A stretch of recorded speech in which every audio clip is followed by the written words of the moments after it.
open, bit by bit by bit, until it's truly, totally open in front of the gods. What makes us hold on to the ego? Well, it's all those things we've been talking about, isn't it? We're frightened of looking at ourselves. We think if we look at ourselves any more deeply in front of the gods, that what we're going to see is even worse than what we're seeing every day, but it isn't. You know, what's behind those dark clouds is the Gongyo is shining there all the time. We think it's worse. Or we doubt, you know, that such a thing can be true. How can I be a Buddha? It's a joke. I'm just a rotten, miserable person, really, inside. Oh, I try very hard to appear great outside, but really inside I'm nothing. So we denigrate ourselves, and every time we slander ourselves, we're making another cause not to open up those things. This is why to eventually realize that slander is keeping the doors of the Buddha slate closed. So one has to eventually realize, yes, I am slandering myself. All this unhappiness I've got, I've created totally through my own stupid, idiotic causes. Not believing anything that Nichiren Daishonin said, not believing that Buddhahood exists in me. How fool! What an idiot! What a stupid fool! That is doing something. Not apologizing to some God, begging for mercy. It's really feeling like that. What a bloody idiot I've been. All these years locking myself in this prison. Wow! That is something. Of course, sometimes, maybe as you're chanting, it's difficult to stop crying. When that realization comes, that you have created everything, all that cold spaghetti is one's own creation. But equally, of course, since it's one's own creation, we can make it, we can unravel it. And only we. So Nichiren Daishonin said in Sutta Gosho, we think, you know, sometimes he said, I think my life is like a filthy bag. It's filled with solid gold. We look at ourselves and we think, how filthy. Actually, in the bag is solid gold. Always shining brilliantly in one's life. So if we just dig a little deeper, not be scared, what we're going to discover is not something worse. It's solid gold. Solid gold is gold. Which is why Nichiren Daishonin described it that way, I guess. Okay, Ben, let's go on. Having had doubts about the matter, I consulted the passages of the Lotus Sutra, and they reveal why this object of worship has never before appeared. The Sutra clearly states that it should not be established before the predicted age of conflict in the latter day of the law. Those Buddhist scholars and teachers who appeared in this world during the former and middle days of the law did not establish this object of worship because they honored the Buddha's prohibition. Had an object of worship of Lord Shakyamuni, who attained enlightenment countless eons before, and his attendants, ever been made during the former and middle days of the law, it would have been like the sun appearing at night, or the moon shining by day. This is the time again, isn't it? And I'm sure you're all familiar with the fact that Shakyamuni Buddha predicted the first 1,000 years after he died, and then the second 1,000 years when his original teachings would begin to become formalized and would therefore be ritualized, become the province of monks and priests, and lose touch with the people, so that by 2,000 years after he died, the efficacy of his pure law, which he taught, would have declined totally, no longer able to help people. And that age would bring about great confusion and chaos in Buddhism. And this was the time, of course, Nichiren Daishonin was born. So Buddhism views Shakyamuni as having been born in around 900 BC. A lot of scholars argue about it. They'll never get the right answer, but they go on arguing about it, as scholars like to do. Buddhism says 900 or so BC. So the Nichiren Daishonin appeared at the beginning of the age of Mappa into this chaos where Buddhism was being distorted in all directions. And of course, because of that, as Nichiren Daishonin taught in many Gosho, particularly in the Risho Ankokuron, the Buddhist gods, because these false teachings, these distortions were sapping the life force of the people, therefore there was no life force on which the Buddhist gods, the forces of the universe, can feed. So in the first prayer of Gongyo every day, we are feeding the forces of the universe with our life force. We concentrate on that. We're purifying our own life, and we're making the determination to feed the forces of the universe with our life force for the rest of that day through our strong faith and practice. And in turn, the forces of the universe protect us. Those forces that are both within and without us. So we live in the age of Mappa, whether we like it or not. And it's a chaotic age, but it was predicted 3,000 years ago. So there's nothing to be surprised about, is there? But also, of course, there is a principle in Buddhism that the greatest evil is always followed by the greatest good. The greatest suffering is followed by the greatest happiness. So in this respect, the time when Nichiren Daishonin was born was a period, as you know, of terrible suffering in Japan. A population that was literally halved through these successions of natural disasters.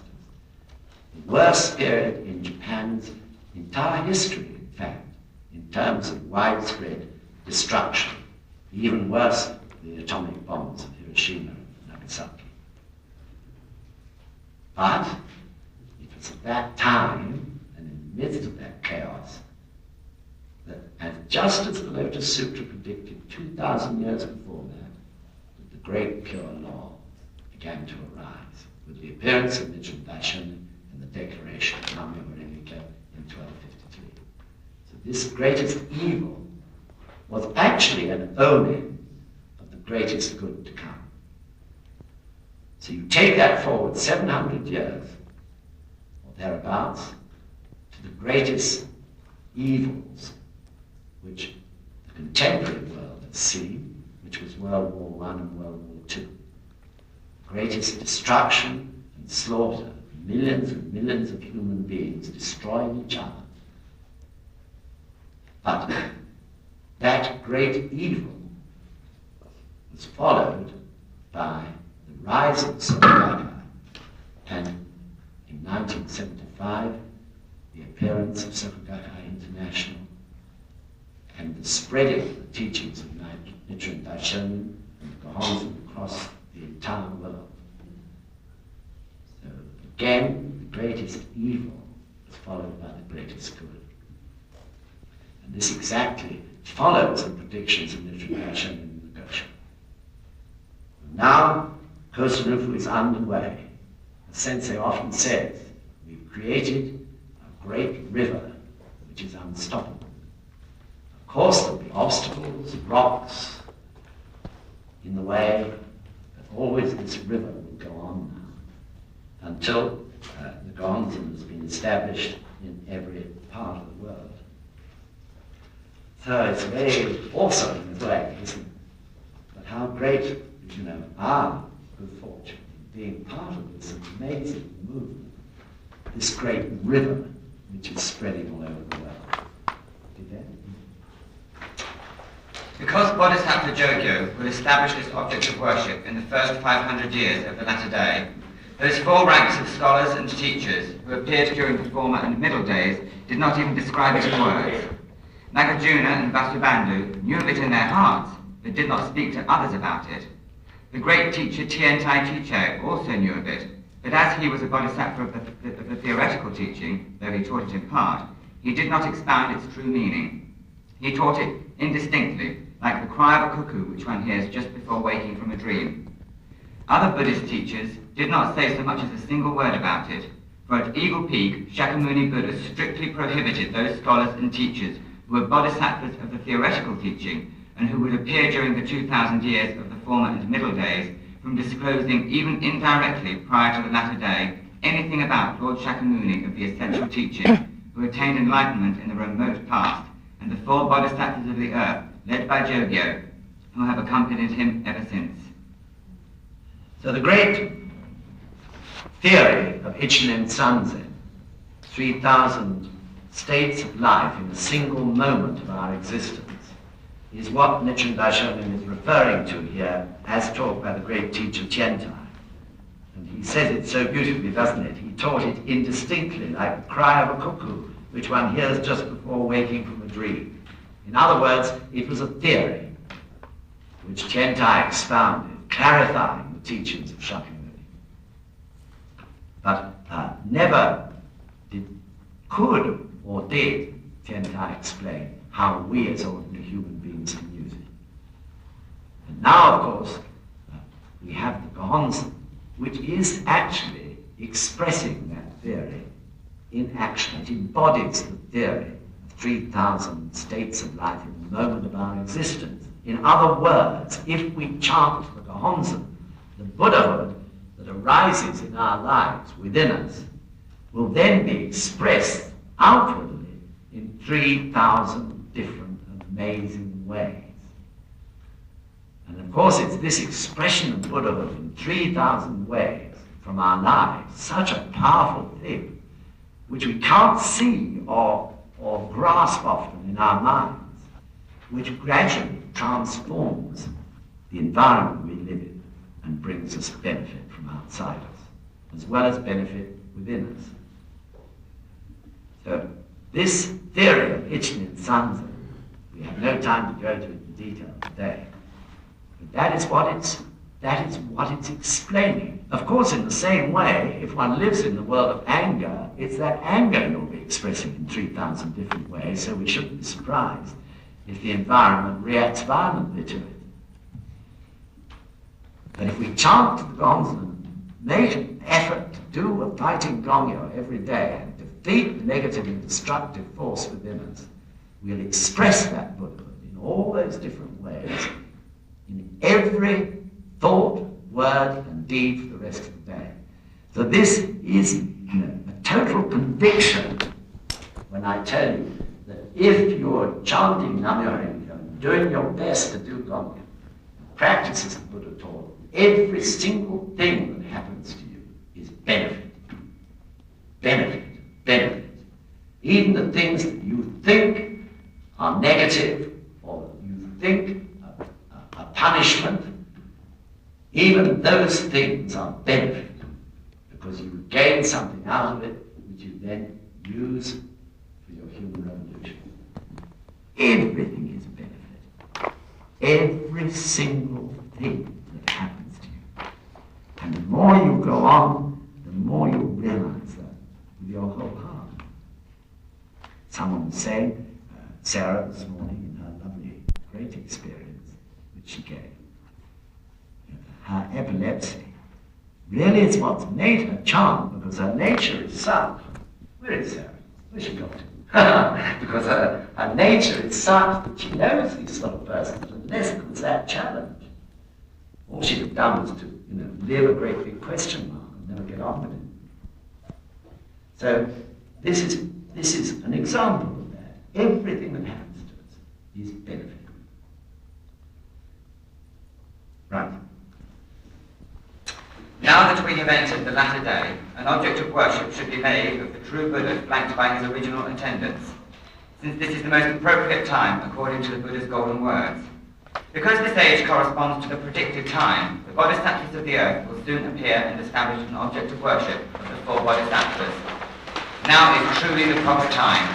That is why the great teacher, Tiantai, longed for this age, saying, in the 5th 500 years, the mystic way shall spread and benefit mankind far into the future, and why the great teacher Gongyo yearned for this time, saying, the former and middle days are almost over, and the latter day is near at hand. Now indeed is the time when the one vehicle expounded in the Lotus Sutra will prove how perfectly it fits the capacities of all people. So it's the time for the great pure law to appear, which is actually, perhaps not quite an exact word, a quotation from the Lotus Sutra, taught 3,000 years ago. The age of Mappa, the age of chaos, is the time when the great pure law appears and is spread. So, at that point, of course, I should mention that Bodhisattva Jogyo, not this Gyogyo, the Jogyo, is the leader of the Bodhisattvas here, and that is the role which Nichiren Daishonin fulfilled when he appeared and declared Nam-myoho Renge Kyo. He was fulfilling the prediction of the Lotus Sutra, the ceremony in the air, when Shakyamuni Buddha hands to Bodhisattva Jogyo, the supreme leader of the Bodhisattvas of the earth, the task of spreading the great pure law in the age of Mappa. This Nichiren Daishonin did. Then at Tatsunokuchi, he revealed the reality that he was in fact the original Buddha from time without beginning, who was one with the universe. And all this was exemplified in his actions and the reactions of the environment at that time when they tried to behead him. So by the time he went on in exile to Sado, where he wrote his most important Gosho, he was already sort of beginning to make clear in a very cautious way, because he didn't want to bring more persecution down on his disciples. This was actually his function in life. There has to be someone who makes a beginning. You have to make a beginning, as I said last night, in your neighborhoods or in your family. Nichiren Daishonin had to make the beginning in the world. No one taught Nichiren Daishonin the enlightenment to Nam-myoho Renge Kyo and the need for the Gongyo was inherent in Nichiren Daishonin's life and was his purpose in appearing. So his mission in life, in terms of the universe, is to appear wherever there is humanity or something similar, and declare Nam-myoho Renge Kyo and the Gongyo when the age of Mappa is reached in the cycle of life of that planet. Every planet, every living entity has its Mappa. The age of chaos, when the original natural life force is beginning to become exhausted and life force has to be generated. You're all so fortunate, most of you found Nam-myoho Renge Kyo when you're very young, and I'm sure you saw the difference. Your life force was beginning to get low, and since you chanted Nam-myoho Renge Kyo, it's generated it and made it surge through your whole life once again, like the natural life force of a young boy or a young girl. So the same in human life, the same in planets, the same in the cells of our body. Some catalyst has to regenerate life force as that cell is getting older. Otherwise it will become inefficient. But our cells don't become inefficient, as we were saying yesterday. In the end, when their lifespan is done, they're renewed. Same throughout the universe, this pattern is going on. This is why you have no need to fear about a World War III. The age of Mappa does not end in a Holocaust. The age in Mappa ends in the triumph of the great pure law, which spreads and generates life force everywhere. Okay. From a mundane view, I, Nichiren, am the poorest person in Japan. But in light of Buddhism, I am the wealthiest person in the world. When I consider that this is all because the time is right, I am overwhelmed with joy and cannot restrain my tears. It is impossible to repay my debt of gratitude to Lord Shakyamuni. I think even the Buddhist 24 successors are less fortunate than I. Perhaps even the rewards of the great teachers Jiantai Jiche and Gongyo do not equal mine. That is because now is the right time to establish the object of worship of the four Bodhisattvas. It's quite a triumphant paragraph, isn't it? Full of joy in itself. From mundane view, I, Nichiren, am the poorest person in Japan with the light of Buddhism. I'm the wealthiest person in the world. I'm sure that reflects sometimes the incredible feeling of gratitude which we get as we battle our way through various problems and obstacles and find ourselves winning each time.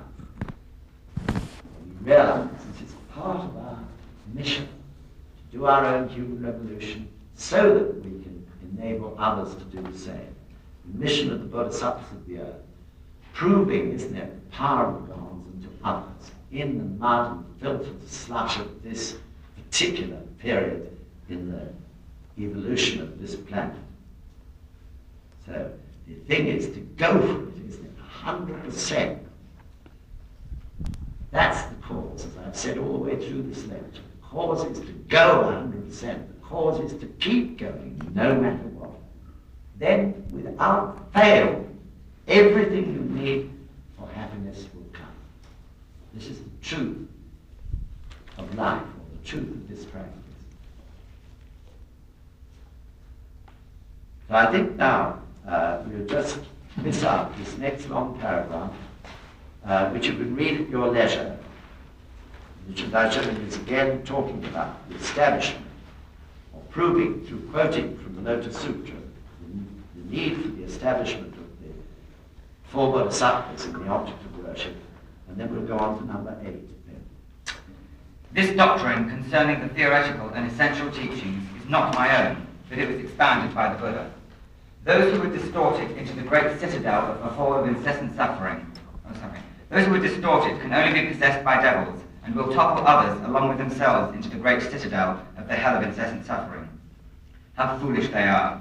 Teach others clearly as I have taught you these many years. Those who call themselves my disciples and practice the Lotus Sutra should all practice as I do. If they do so, Shakyamuni, Tahoe, and all the Buddhas of the 10 directions, as well as the 10 goddesses, will protect them. Yet for all that, some people around Otojonyo distort the teaching.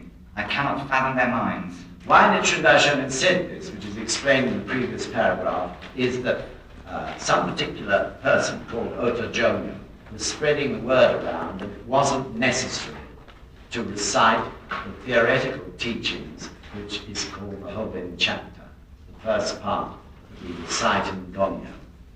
And Nichiren is really angry with him for spreading this. And he points out that in fact, even though they are theoretical teachings, in fact those theoretical teachings express a most important reality, which is that Buddhahood exists in everybody, and that there are 10 factors, Nyoze So, Nyoze Sho, Nyoze Tai, Nyoze Riki, in the theory of Nichiren Sanzen, through which that Buddhahood is expressed, both within one's own life and out into all that exists around us. So we are praising that reality which Buddhism made clear when we recite the Holy Chapter. And in the Juryo chapter, we are praising the fact that life is eternal and that Buddhahood can exist as our motivating force eternally if we make the effort now. So through reciting the Hoben and Juryo chapters, every time we do it, we are praising all the teachings of Buddhism, and in the process making the cause to purify our own lives. So, in other words, Nichiren Daishonin is saying here, this man is trying to make Gongyo shorter. But no way. In a way, isn't it? Gongyo is Gongyo. There is a meaning for every part of it. So reciting the sutra in terms of preparation, revelation, and transmission, which is the way all Buddhas have taught. Preparation is the reciting of those sutras. And also the silent prayers where we re-establish our gratitude and our ichinen, or determination for the future. To do kosen rufu. That is all preparation. Revelation is when we chant the Daimoku, isn't it? And then transmission is the action we take, having done the Gongyo. To spread understanding of the bonds wherever we go, to do Shakabuku, to spread the teachings everywhere. The task of the Bodhisattvas of the earth. So, as regional members, it's very important that so far as matters of faith are concerned, that is to say, your daily practice, the way you keep your sanctuary in your homes, must be strict and correct. If you allow looseness to come in, then that will continue in that village or city or neighborhood for years and years and years. When you have a responsibility as pioneers to practice exactly as the Buddha taught, not do. Take any shortcuts. I remember years ago in London, I probably hadn't got so much confidence, but I remember we had to discuss the fact that so many people weren't mentioning Gongyo. All they were doing in doing Shakabuku was saying, you know, all you have to do is to chant Nam-myoho-renge-kyo. It sounds very simple and easy. And we were avoiding saying you've got to spend 40 minutes every morning doing Gongyo and another 30 minutes every evening. This was lack of confidence, of course, in those days. We had to make practice absolutely clear. And in fact, it doesn't put people off. People respect it all the more when they know they're required to carry out such a discipline. Because they know their life needs it, isn't it? So you really have a grave responsibility in all your towns and villages, wherever you may be. But so far as matters of faith are concerned, it's strict. The law of cause and effect is strict, isn't it? It's black or white, as we said yesterday. There's no grey area. No space for looseness. Of course, our meetings, planning meetings, discussion meetings, all those can be, of course, relaxed, joyful. They should be thoroughly enjoyable in every way. It should never be dictatorial. Discussion should be permitted, and so on and so forth. As far as faith is concerned, there is absolutely no grey area. It's practicing exactly as Nichiren Daishonin taught. And your duty is to teach that to those who follow you. That they practice exactly. Because if you don't do that, you're failing them, aren't you? You're absolutely failing them, because they will not get the benefit and achieve their human revolution, which you wish them to do. So please remember that very carefully. So I think we'll end on that note. And I really thank you very much. I know you've listened very, very carefully and patiently. I think probably it does sum things up a little. If anyone's got any questions, grab hold of somebody, Barbara or Amy or me or someone like that, and ask. Don't go away from here with a question which you wanted to ask, still unanswered. You've got till tomorrow to get the questions answered. Anyway, once again, thank you very much indeed for listening patiently.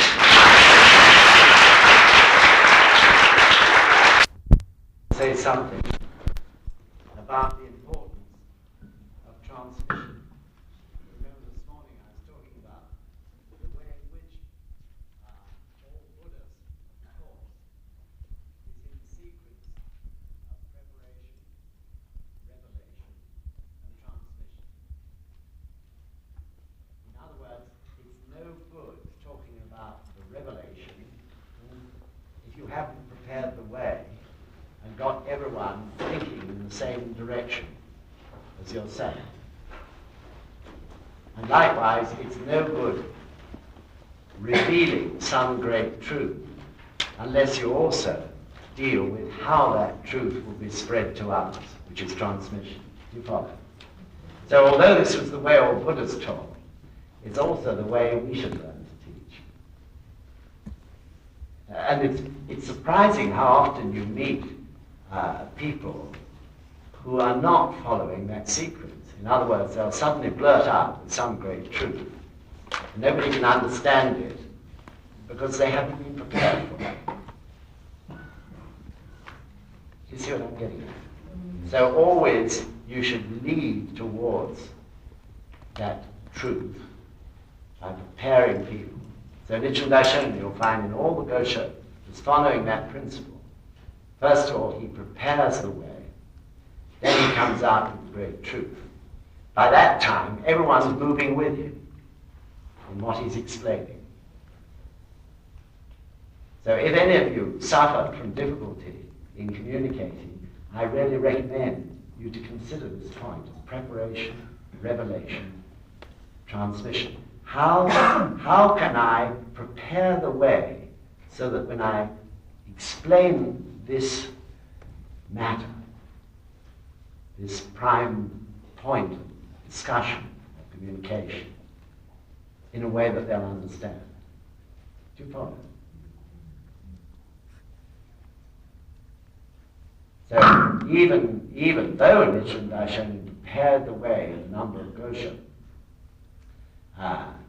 still, of course, he met with persecution. People didn't understand. That's bound to happen. There'll always be some who don't. But at least one should try one's best. So please bear this in mind whenever you have to, in a discussion meeting, say, explain Nam-myoho Renge Kyo, for example. How can I prepare the way for the guests so that when I'm actually explaining Nam-myoho Renge Kyo, they can really grasp something of its meaning and importance or significance, isn't it? So maybe when you're explaining Nam-myoho Renge Kyo, you've got to begin by perhaps a little bit of history. How it was that Shakyamuni predicted that in the age of Mappa, this great law would appear. And then having done that and got everyone moving with you, then you can start explaining what that great law is and its incredible significance. Okay, everyone understand? Then likewise, if you're talking or lecturing, then also you have to think about transmission. What guidelines should you give so whatever it is you reveal can really be passed on successfully to others?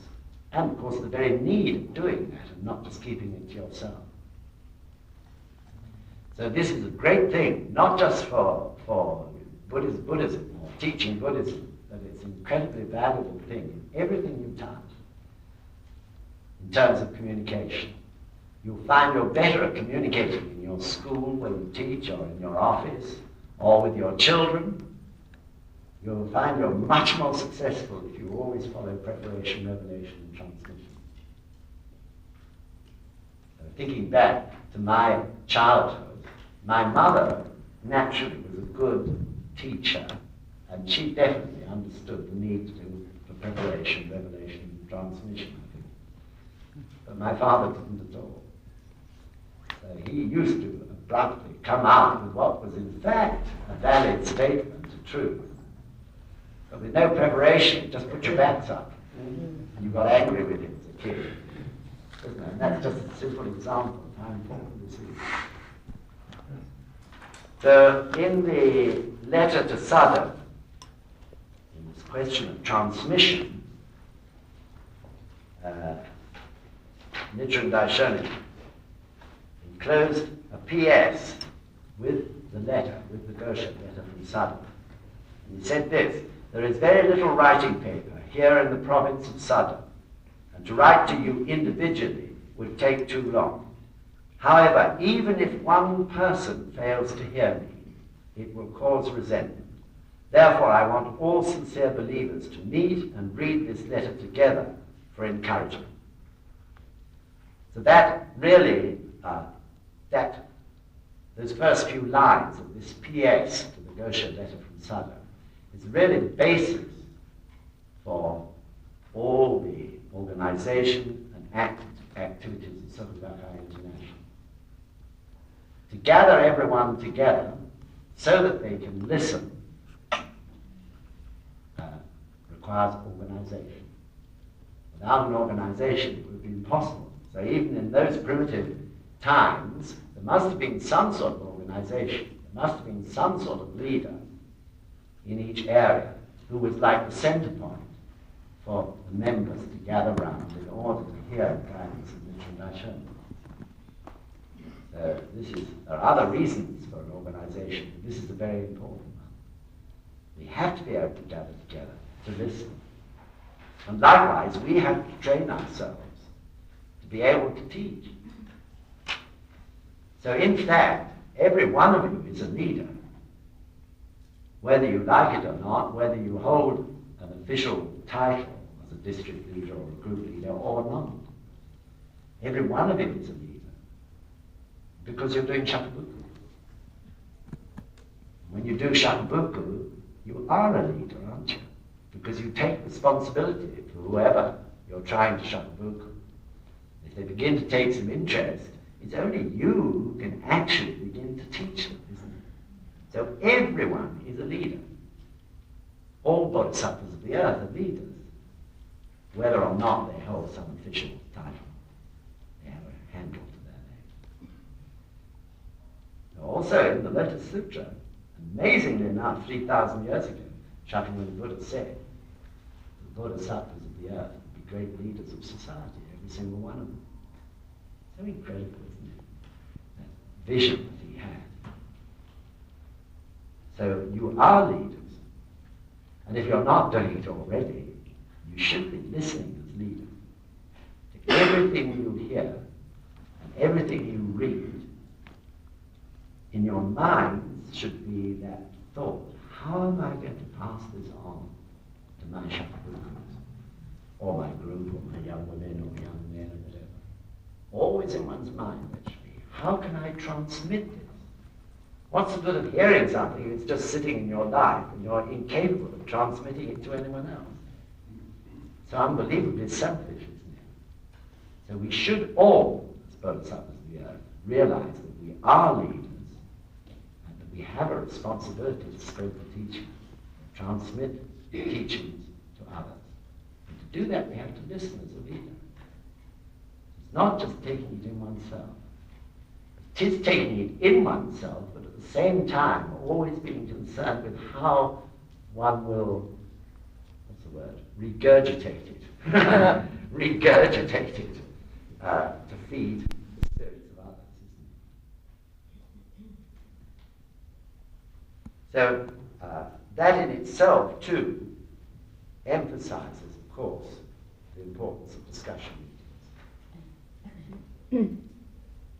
And why discussion meetings are the prime activity of the lay society, which we call Self-Denigration International or NSUK in this country. Because they are the place where the teachings are transmitted. Whether the discussion meeting is run by a group or run by a district, in a sense it doesn't matter. In the end, what you're transmitting is the teachings, isn't it, to others. So as I said yesterday, the discussion meeting is the place of one's own human revolution because you have to establish a relationship with everyone there if you're going to transmit the teachings in a way which is acceptable to them. They can listen. To be able to listen, you can't listen if you're feeling uncomfortable with someone. We're still hating them. There must be some sort of itaidoshi or harmony, mustn't there, in order for those teachings to be transmitted. You see what I mean? So the discussion meeting is crucially important. And this is why we're always saying, you know, this is the prime activity of this Buddhism. You really must go. If you don't go, no one will suffer except you. But it'll hold up your human revolution. Because it's the place where you have to establish some sort of harmony with everyone else there, and be able to speak in a way which is acceptable to everybody. So this really means you've got to challenge in your daimoku the people you don't easily, naturally get on with. They won't follow what I'm getting at. So to know that you have to teach, that you are a leader, is important. You have to really challenge that, because it's part of your human revolution. It means that you have to be prepared to relate to others. You have to, in other words, practice for others as well as yourself. And that is really the crux of Buddhism, isn't it? Practice for others, practice for oneself. Does everyone understand? So when you go back, you can put this principle into action. So you may think, oh my gosh, I've forgotten everything. That's a common feeling. But by the end of one of these courses, you know, you feel up to here somewhere, don't you? You've learned so much. You feel you've got terrible sort of indigestion. But don't worry. The important thing is that you take it into your life.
Because you chanted lots of daimoku before the exam, somehow it just began to flow.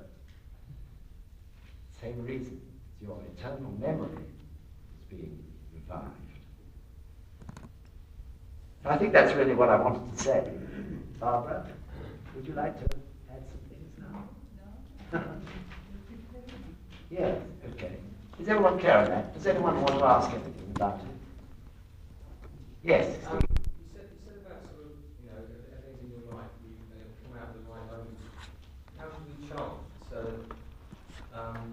It's following our lives, it will come out of the right moment. How can we really be sure of that? Well, it's a good question, isn't it?